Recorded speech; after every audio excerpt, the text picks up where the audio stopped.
Hello United boys, welcome back to the channel. United के पास एक नई साइनिंग आ चुकी है जिसके बारे में तुम्हें पता ही नहीं है भाई। बात करेंगे इस सेलिब्रेशन के बारे में, बहुत इंटरेस्टिंग अपडेट है। साथ ही साथ क्या हम बिड मार सकते हैं मानू कोने के लिए आज के दिन? क्या यूनाइटेड जुलाई 31 का वेट कर रही थी? क्या इंटरेस्टिंग अपडेट है उससे related?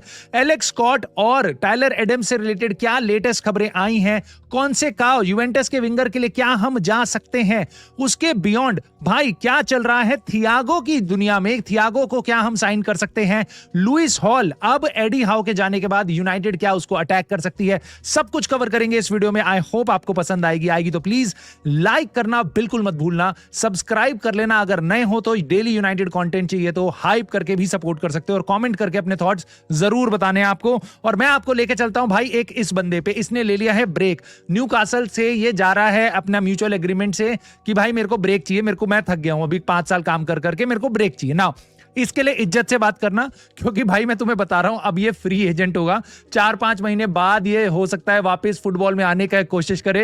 And I am not so sure, maybe he could be the next United manager. As English है भाई, बिल्कुल कुछ भी हो सकता है भाई इस दुनिया में। खैर उसके आगे बढ़ते हैं। लोग कह रहे हैं भाई लुइस हॉल अब आ सकता है यूनाइटेड, अब यूनाइटेड अटैक करेगी। क्यों? क्योंकि एडी हाउ जा रहा है। भाई लुइस हॉल का पंगा एडी हाउ के साथ था, एडी हाउ अब जा रहा है तो लुइस हॉल क्यों बिकेगा?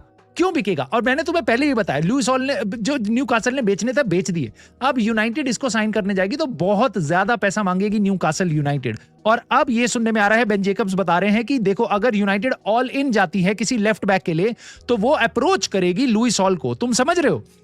लास्ट महीना बचा है अब ट्रांसफर विंडो का, अब हम अप्रोच करेंगे इतनी डिफिकल्ट डील को। एक डील को करने में हमें कितना टाइम लगता है? तुम्हारे को लगता है? मैं तुम्हें बता रहा हूं अभी से, लुइस हॉल नहीं आने वाला, नहीं आने वाला। टूमिनी नहीं आने वाला, महंगी साइनिंग्स नहीं होने वाली। End of the discussion. जितनी मर्जी ये बातें करते रहे लुइस हॉल का, भाई अब न्यूकासल बेचेगी नहीं बेचेगी, उनका नया मैनेजर सऊदी से आ रहा है, ये है वो है फलाना डिमकाना, ये ट्रांसफर रिक्वेस्ट डालेगा। यूनाइटेड इस चीज को नहीं करेगी क्योंकि it is over paying, it is over paying. और तुम्हारे को अगर लगता है यूनाइटेड को अंदाजा तो होगा, मैं उसके बारे में भी बताऊंगा कि भाई यूनाइटेड को पता तो है जिन प्लेयर्स के लिए जा रही है उनके बारे में थोड़ी सेंस तो होगी कितने में अवेलेबल होगी, वरना क्यों यूनाइटेड इसको अभी तक अप्रोच कर रही होगी? आप कह रहे हो बहुत महंगा बिकेगा, मैं आऊंगा उस बात पे, बट उससे पहले मैं तुम्हें आगे चलता हूं, बताता हूं ये बहुत इंटरेस्टिंग खबर। ये मिस हो गई थी तुम्हारे साथ कवर करने के लिए, इसलिए मैंने कुछ दिन पुरानी वाली खबर जाके देखी और ढूंढ के लाया हूं। मैं 2-3 दिन पहले बताया था, कोर स्पोर्ट ने, not the most reliable, but उन्होंने बताया था कि रोमा की कंडीशन इस टाइम पे ऐसी है कि उनको प्लेयर्स बेचने हैं और यूएफा के साथ उनको सेटलमेंट एग्रीमेंट का काम ये था कि हम जून 30 नहीं, जुलाई 31 तक कुछ ना कुछ अपना पैसे का अरेंजमेंट कर लेंगे। इस चीज को मद्देनजर रखते हुए लोग बोल रहे हैं कि मानू कोने की बिड जुलाई 31 का यूनाइटेड वेट कर रही थी और आज जो बिड डालेगी रोमा उसको एक्सेप्ट कर लेगी। मुझे ऐसा लगता तो नहीं है रोमा इतना मतलब इस के लिए वेट कर रही होगी, वरना वो इसको किसी तरीके से और ठिकाने लगाने की कोशिश करते। बट अगर ऐसा कुछ होता है, I will be more than happy, I will be more than happy and I will be like भाई बहुत बढ़िया काम किया इनियोस, तुमने अपना पैसा बचा लिया और प्लेयर आ गया। हालांकि यहाँ पे रिस्क ये था कि अभी तक कोई भी और क्लब इसके लिए जा सकता था, बट इस टाइम पे अभी कोई और क्लब मूव नहीं किया। हालांकि रूमर्स आ रहे हैं कि Chelsea could be interested in this. वो एलेक्स स्कॉट के लिए जा रही थी, बट अब उसकी जगह मानू कोने के लिए जा सकती है। तो अगर हम यूनाइटेड इस प्लेयर को देख रहे हैं भाई, जस्ट डू द डील, क्योंकि यह बंदा हाथ से निकल जाएगा। इसके प्राइस के बारे में बात हो रही थी, बेन जेकब्स ने भी कंफर्म किया है कि इसका प्राइस देखो बहुत ज्यादा नहीं है, बहुत सस्ता नहीं है। ऐसा नहीं है कि आप रोमा को बुली कर लोगे। 45-50 मिलियन यूरोस के आसपास तो इसका प्राइस रहेगा। यानी कि कितना होता है भाई? 40 मिलियन पाउंड्स, 40 मिलियन पाउंड्स के आसपास इसका प्राइस रहेगा। 42 मिलियन पाउंड के आसपास इसका प्राइस रहेगा। अगर यूनाइटेड के पैरामीटर्स में फिट बैठता है, देखो उसकी सैलरी की डिमांड बहुत ज्यादा नहीं होगी। अगर इसका तुम्हें मेडिकल कंसर्न दिखाई नहीं देता कि भाई ये पहले इंजर्ड रहा था, इस प्लेयर को हम अभी देख रहे हैं, जैसा हमें पता चला है, हमने फोन कॉल्स वगैरह करे हैं, सब कुछ पता करा है हमने, सारी चीजें रोमा के अलावा हमने हर जगह बात कर ली है इस प्लेयर के लिए। अगर ये सब हम कर ही चुके हैं तो भाई अगर आपकी कंडीशन में प्लेयर फिट बैठ रहा है तो जाके कर लो। मत वेट करो एलेक्स स्कॉट की, मत वेट करो शुमिनी की, मत वेट करो कामाविंगा की, जाके साइनिंग को कर लो और आगे बढ़ो। क्योंकि अब 3 हफ्ते में आपका नया सीजन शुरू होने वाला है भाई। 22 अगस्त से हमारे मैचेस शुरू हो रहे हैं। Just get the player man. उसके बियॉन्ड एलेक्स स्कॉट के बारे में बेन जेकब्स ने बताया कि देखो यार, अभी चेल्सी हमसे आगे है, यूनाइटेड से आगे है। क्यों? क्योंकि उन्होंने बिड मार दी है। इसका मतलब ये नहीं यूनाइटेड बाहर है रेस से। और यहां पे मैं तुम्हें बताऊंगा कि कैसा यूनाइटेड की सेंस बनती है एक ट्रांसफर को लेके। इसको तुम समझना जरा।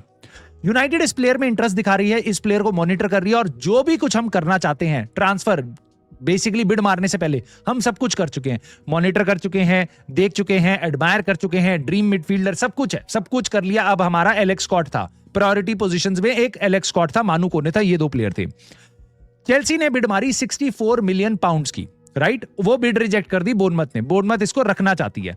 अब आलम यह है भाई यहाँ पे कि रिपोर्ट्स ये बता रही हैं, बेन जेकब्स ने बताया है कि जो रिपोर्ट्स आ रही थी ना भाई 60 मिलियन में बिक जाएगा ये player, they were wide of the mark, wide of the mark, यानी कि ये बिल्कुल उतने में नहीं बिकने वाला था ना। यूनाइटेड कितने में ट्राई कर रही थी इस प्लेयर को लेने का?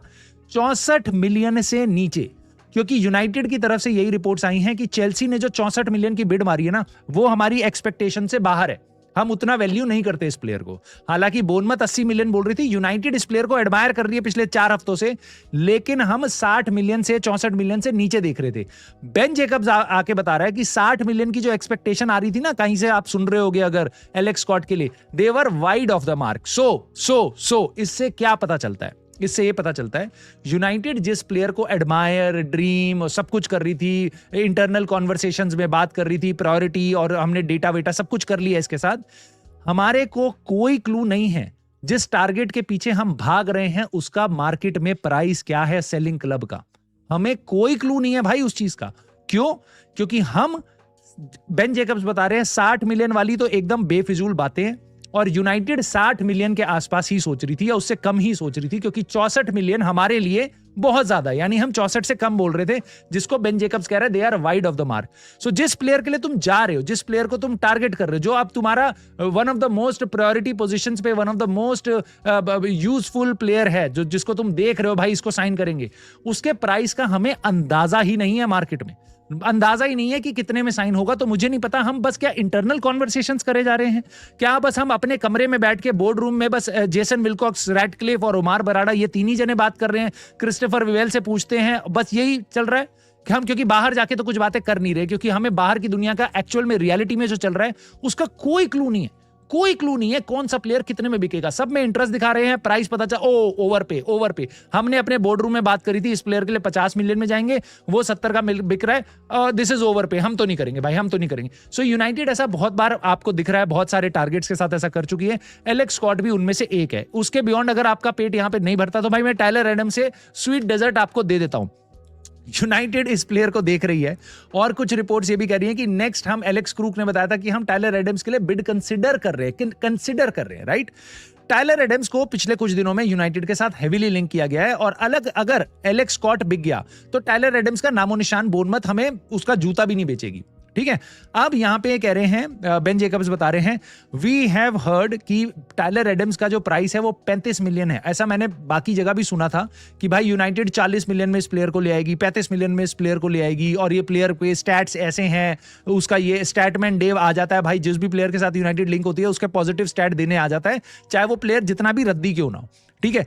अब बेन जेकब्स बता रहा है कि भाई ये 35-40 मिलियन नहीं, इससे हायर की एक्सपेक्टेशन है बोर्नमथ की। वापस एक और प्लेयर जिसको यूनाइटेड देख रही है, जिसकी वैल्यू इतनी होनी नहीं चाहिए, और उसकी एक्सपेक्टेशन ज्यादा है, बट यूनाइटेड इसको भी कंसिडर कर रही है। मुझे पता है भाई तुम्हारे से नहीं हो पाएगा, नहीं हो पा रहा है इस ट्रांसफर विंडो में, चुपचाप जाके मानू कोने को साइन कर लो। 31 जुलाई बहुत बढ़िया दिन है भाई, फ्राइडे की रात है, जाके बिड मार दो, खत्म कर दो कहानी प्लीज, क्योंकि और एम्बेरसमेंट नहीं झेली जा रही है यूनाइटेड फैन से। हर प्लेयर से लिंक होते हो और उसके बाद मुंह की खाके आ जाते हो। उसके बियॉन्ड दोस्तों बातें चल रही हैं भाई, इगोर थियागो, भाई ये प्लेयर एक ऐसा था, वर्ल्ड कप पे जाने से पहले इसका स्टॉक इतना हाई था, बोर्नमथ ब्रेंटफोर्ड के साथ इसने इतने सारे गोल मार दिए थे, सेमेन्यो और हालैंड के जितना टॉप 3 स्ट्राइकर्स में से ये था भाई जिसने सबसे ज्यादा गोल मारे पिछले साल प्रीमियर लीग में। यूनाइटेड इस प्लेयर के लिए नहीं गई, अब कंसिडर कर रही है जब इसका ब्राजील के साथ बहुत ही गंदा वर्ल्ड कप गया, मतलब एक कुछ नहीं कर पाया, और लोग कह रहे भाई ये फिनिशिंग ही नहीं करता, ये कैसा स्ट्राइकर है जो फिनिशिंग ही नहीं आती जिसको, तो एक काइंड ऑफ एक्सपोज हो गया। तो क्या ये वन सीजन वंडर है? I let you decide.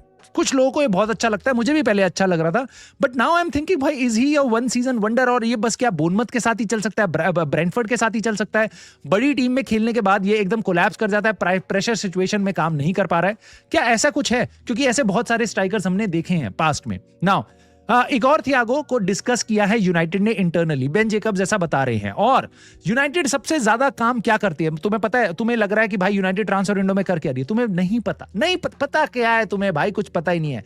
United internally discuss करती है प्लेयर, और इस टाइम पे हम अपनी ट्रांसफर स्ट्रेटेजी में सबसे आगे बढ़ चुके हैं, हमने उसको इंटरनली डिस्कस कर लिया है। सो यहां पे हमारे को ऐसा लगता है भाई हमने बहुत सारा काम कर लिया, हमने तो इंटरनली इस बंदे का नाम कॉन्वर्सेशन मिला है, इसके बारे में हमने बात कर ली है, और दिस इज इनक्रेडिबल जॉब भाई। I must congratulate Jason Wilcox and Omar Berrada कि उन्होंने इतने मेहनत करी है भाई, कि उन्होंने एक फोन कॉल किया है प्लेयर के बारे में अंडरस्टैंड करने के लिए, और इंटरनल कॉन्वर्सेशन करी है। देखो मैं इस बात को भी मानता हूं कि यूनाइटेड के हाथ यहां बंधे हुए हैं, इनसे ज़र्क्ज़ी बिक नहीं रहा। अब प्लीज मैं ये मत बोलना बेच नहीं रहे, बिक नहीं रहा, क्योंकि मार्कस रैशफोर्ड में तो लारे लप्पे तुम्हें दे दियो, उसकी वेज ज्यादा है, उसका ये है वो है। ज़र्क्ज़ी की कोई वेज वूज ज्यादा नहीं है, ठीक है, उसमें इंटरेस्ट भी था बाकी क्लब्स का, और उस प्लेयर को अगर हम ठिकाने नहीं लगा पा रहे, तो मैं तो यही बोलूंगा भाई हम ज़र्क्ज़ी को बेच नहीं पा रहे, राइट। अब जब तक हम उसको बेच नहीं पाएंगे तब तक हम किस प्लेयर को लाएंगे? तो बेन जेकब्स ने उसके बारे में एक बहुत बढ़िया इंटरेस्टिंग खबर दी है, और इसके बाद तुम समझने की कोशिश करना। उन्होंने बताया कि अगर ज़र्क्ज़ी जाता है तो यूनाइटेड अटैक कर देगी नंबर 9 वाली मार्केट में। एक तो मुझे पता नहीं अवेलेबल कौन है, दूसरी बात यूनाइटेड के अटैक करने का मतलब क्या होता है? 30 मिलियन का प्लेयर लेके आना, उसको अटैक कहते हैं हम, मुझे नहीं पता। बट वो कह रहे हैं कि अगर ज़र्क्ज़ी रुक जाता है, this is where it gets interesting, अगर ज़र्क्ज़ी रुक जाता है, United might line up something more experienced, more economical. What is that? मतलब इन केस ज़र्क्ज़ी रुक जाता है तो ज़र्क्ज़ी के साथ साथ हम एक और स्ट्राइकर के लिए जाएंगे, who is more experienced and who is more economical. मेरा दिमाग यहां पे घूम गया भाई, मैंने कहा भाई कौन सा ऐसा स्ट्राइकर है जो मोर इकोनॉमिकल है और मोर एक्सपीरियंस्ड है? क्या ये मटेटा की बात कर रहे हैं? क्योंकि मटेटा का कॉन्ट्रैक्ट अगले साल खत्म हो जाएगा, तो उसको चीप तरीके से लाया जा सकता है क्रिस्टल पैलेस से, right? Maybe they are talking about Mateta, maybe इनको कोई क्लू नहीं है कि मटेटा के लिए भी पैसा मांगेगी क्रिस्टल पैलेस, ठीक है? What is more economical? And I don't have the answer to this, but this was really interesting कि भाई अगर ज़र्क्ज़ी रुक जाता है तब भी हम जाके एक स्ट्राइकर लेंगे, and I'll appreciate भाई अगर हम ऐसा कुछ कर पाए तो, ठीक है, because we should be having more strikers in our team। उसके बाद वो कह रहे हैं कि अगर ज़र्क्ज़ी रुकता है इकोनॉमिकल प्लेयर, भाई मेरे को नहीं पता, तुम लिस्ट करो कौन सा ऐसा प्लेयर है तुम्हारे को ऐसा लगता है ज़र्क्ज़ी के रुकने के बाद इन पैरामीटर्स पे यूनाइटेड ला सकती है, एक्सपीरियंस भी है ज्यादा और इकोनॉमिकल भी है। कौन सा ऐसा नाम है, मुझे कमेंट सेक्शन में तुम्हारे दिमाग में आता है वो जरूर बताना। Ollie Watkins, I don't think so it is economical, उसकी वेजेस ज्यादा हैं, मतलब 1.5 लाख पाउंड पर वीक कमा रहा है वो, so which is high, I think, I don't know, it is certainly not economical. United ये ज्यादा खर्चा करने वाले लोगों में से है, मतलब 40 मिलियन का player, 1.5 lakh pound, that is good money, almost over paying, right? ये हमारा क्राइटेरिया। तो इकोनॉमिकल हमारा क्राइटेरिया क्या होगा वो मुझे नहीं पता। क्या ये चिचारिटो को साइन करने वाले हैं? मुझे नहीं पता, तुम बताना मुझे, मैं कमेंट सेक्शन में तुम्हारा नाम देखना चाहता हूं, किस प्लेयर का नाम तुम इसके साथ जोड़ोगे। उसके बियॉन्ड दोस्तों, ये है हमारी नई signing. Haters will say United are not doing anything in the transfer market, ठीक है, जबकि उनको दिखाई नहीं दे रहा that this is a new signing. Marcus Rashford की वीडियो रिलीज हो गई है, 11 नंबर की जर्सी पहनेगा। बेन जेकब्स ने भी आके बोल दिया है United will see Marcus Rashford as another new signing. My god भाई, तुम हो बेवकूफ, तुम यूनाइटेड फैन हो, तुम हो बेवकूफ। तुम्हारे को लग रहा था नई साइनिंग में नए प्लेयर्स आएंगे, ऐसे प्लेयर आएंगे, वैसे प्लेयर आएंगे, हम आगे बढ़ेंगे। वो आपको बता रहे हैं कि आप हो बेवकूफ, आप हो यूनाइटेड फैन, आपको कुछ समझ नहीं है। मार्कस रैशफोर्ड आ रहा है लोन से वापस, तो वो नई साइनिंग ही तो हुआ, उसकी जर्सी का नंबर हमने चेंज कर दिया है। इसका मतलब क्या है? इसका मतलब यही है, he is the new signing. So let us celebrate. I just hope भाई इसके बाद जस्ट डू इट भाई, जस्ट डू इट, और उसके बाद इनॉग्रेशन भी कर देना, इसकी सेरेमनी भी दिखा देना, इसको पूरे पैक्ड ओल्ड ट्रैफर्ड में लाके इसको दिखा देना, भाई मैं नंबर 11 जर्सी पहन रहा हूं। इसकी पूरा इनॉग्रेशन होना चाहिए, एकदम सेरेमनी होनी चाहिए, जैसे नई साइनिंग को दिखाते हैं हम, बिल्कुल ऐसा होना चाहिए। And that would be the last slap in our faces as a United fan, that would be the last slap. मैं सच बता रहा हूं, and I just do not like this. खैर, कौन से काओ भाई, कौन से गांव से आए हो तुम, जिसको तुम्हें यह लग रहा था कि तो हम कौन से काओ के लिए जा रहे हैं? पहली चीज तो इस प्लेयर को यूवेंटस सस्ते में बेचेगी नहीं, पहले ही आपके लिए प्लेयर बाहर हो जाता है, क्योंकि सस्ते में आएगा नहीं तो प्लेयर आएगा नहीं, ठीक है। दूसरी कंडीशन, आपको लगता है हम एक लेफ्ट फुटेड प्लेयर खरीदेंगे इस टाइम पे? बिल्कुल भी नहीं। हम पे अमाड डियालो है, हम पे ब्रायन एम्बूमो है, आपको लगता है हम पे डोरगू है, आपको लगता है हम जहां हमें लेफ्ट विंगर देख रहे थे, जहां हम लेफ्ट बैक देख रहे हैं, जहां हम मिडफील्डर देख रहे हैं, जहां हम बैकअप स्ट्राइकर देख रहे हैं, वहां यूनाइटेड इन सारी पोजीशंस को छोड़ के राइट विंगर साइन करेगी? मतलब it is nonsense, it is nonsense. I don't know कहां से खबर आ रही है। I can give this to you in writing. Transfer window में कभी भी किसी चीज को 99.99% से ऊपर नहीं बोलना चाहिए। मैं इसको 100% कह रहा हूं, यूनाइटेड, ये बिल्कुल फेक रूमर है। कौन से कहा यूनाइटेड बिल्कुल नहीं आएगा। लेफ्ट फुटेड विंगर आपका राइट फ्लैंक से खेलता हुआ बिल्कुल नहीं आएगा। We will sign, we have to sign someone. अगर हम विंग पे साइन करते हैं, it has to be on the left wing. अगर मार्कस रैशफोर्ड जाता है तो, and it has to be a player who is right footed. हमारा गेम प्लान पूरा यही है, हमारा गेम प्लान, और इसमें कोई कमी नहीं है। आप इन्वर्टेड विंगर्स ही खिलाते हो। आप जो राइट पे खेलेंगे ब्रायन एम्बूमो, अमाड डियालो, वो लेफ्ट फुटेड होंगे, और जो लेफ्ट पे खेलेंगे वो राइट फुटेड होंगे। इसलिए मेरे को Dorgu as a left winger समझ नहीं आता, बिकॉज वो पूरा का पूरा गेम चेंज कर देता है हमारी टैक्टिक्स का, और वो एक फ्लॉ है, वो एक फ्लॉ है। नाउ उसके बियॉन्ड दोस्तों, हम बात करते हैं एक और चीज की। फ्रेडरिक्सन की मैं लास्ट अपडेट आपको दे देता हूं। ये वो प्लेयर है जो लास्ट सीजन इसको एक आध गेम मिले थे, अच्छा नहीं कर पाया था। 21 साल के आसपास का इसकी एज है, और ये हमने सेल कर दिया यूनाइटेड की। आप ये भी कह सकते हो फर्स्ट टीम का प्लेयर गया, जबकि ये अंडर 21 के, अंडर 23 के ऐसे मैचेस खेलता था, फालतू फालतू के। कभी कभार बेंच पे आपको दिखता था। प्लेयर में ज्यादा क्वालिटी नहीं है यूनाइटेड में ब्रेक थ्रू करने के लिए। इसको हमने बेच दिया है। इसको हमने कहां बेच दिया है? सर जिम रैटक्लिफ के स्विट्जरलैंड वाले क्लब में, FC लुसान। वहीं पे गया था साकू कोने, भाई लोन पे गया था, जहां पे उसको मेहनत करनी पड़ रही थी टीम में आने के लिए, ठीक है। और एक बहुत बड़ा धुरंधर क्लब नहीं है स्विस क्लब का, भाई 10 साल होने वाले हैं सर जिम रैटक्लिफ को। उस क्लब को एक आध बार वो रेलीगेट करा चुके हैं। उसके बाद अभी भी वो मिड टेबल में, स्विस लीग की मिड टेबल में झूल रहा है। ये वो लोग हैं, इनसे तुम एक्सपेक्ट कर रहे हो ये मैनचेस्टर यूनाइटेड को ऊपर लेके जाएंगे, वो भी ग्लेजर्स के साथ। लुसान वाले क्लब में इनकी 100% ओनरशिप है, ऑलमोस्ट 10 साल होने वाले हैं।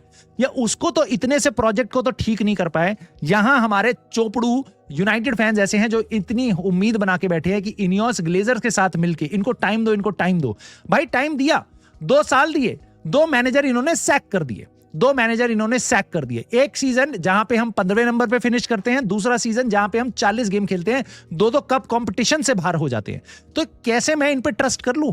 एक बंदा ये डिसेंट सा लेके आए थे डैन एशवर्थ, उसको इन्होंने 2 मिनट में सैक कर दिया, और हमारे चोपलू भाई जेसन विल्कॉक्स, उसको बना दिया स्पोर्टिंग डायरेक्टर। चलो इन पे ट्रस्ट करते हैं, देखते हैं माइकल कैरिक कितने दिन टिकता है, देखते हैं अब इस ट्रांसफर विंडो में जो बाकी बचे हुए 4 हफ्ते हैं, वहां पे हमारी उम्मीदों पे कैसे लात मारी जाती है। सो इसके साथ हम आगे बढ़ते हैं। कल हम वापस मिलेंगे वीडियो में। तब तक आप इस वीडियो को लाइक करते हुए, सब्सक्राइब करते हुए, हाइप करते हुए, कमेंट सेक्शन में अपनी बातें जरूर बता देना। And I will see you soon in the very next video.